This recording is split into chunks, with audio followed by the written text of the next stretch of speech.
சர்வதேச கால்பந்து விளையாட்டின் போது காயம்படும் வீரர்களுக்கு அவசர சிகிச்சை மருத்துவம் மற்றும் ஊக்க மருந்து தடுப்பு குறித்து மருத்துவர்கள் மேற்கொள்ள வேண்டிய பயிற்சி முகாம் சென்னையில் நடைபெற்றது.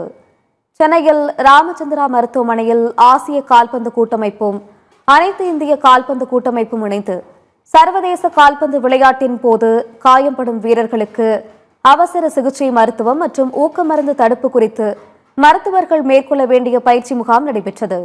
இதில் சர்வதேச கால்பந்து போட்டிகளின் போது காயப்படும் வீரர்களுக்கு வழங்கப்படும் மருத்துவத்தை மேம்படுத்துவதற்காக அவசர சிகிச்சை மருத்துவம் மற்றும் ஊக்க மருந்து தடுப்பு சார்ந்த பயிற்சிகள் வழங்கப்பட்டன.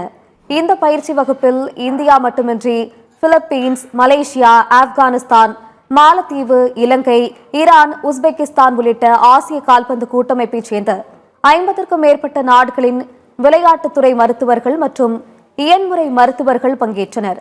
அப்போது பேசிய அனைத்து இந்திய கால்பந்து கூட்டமைப்பின் தலைவர் கல்யாண் சௌபே, இந்த பயிற்சியின் மூலம் கால்பந்து வீரர்களை காயங்களில் இருந்து பாதுகாக்கவும் காயங்கள் ஏற்படாமல் தடுக்கவும் நவீன தொழில்நுட்பங்கள் மூலம் சிகிச்சை அளிக்கப்பட்டதாகவும் தெரிவித்தார்.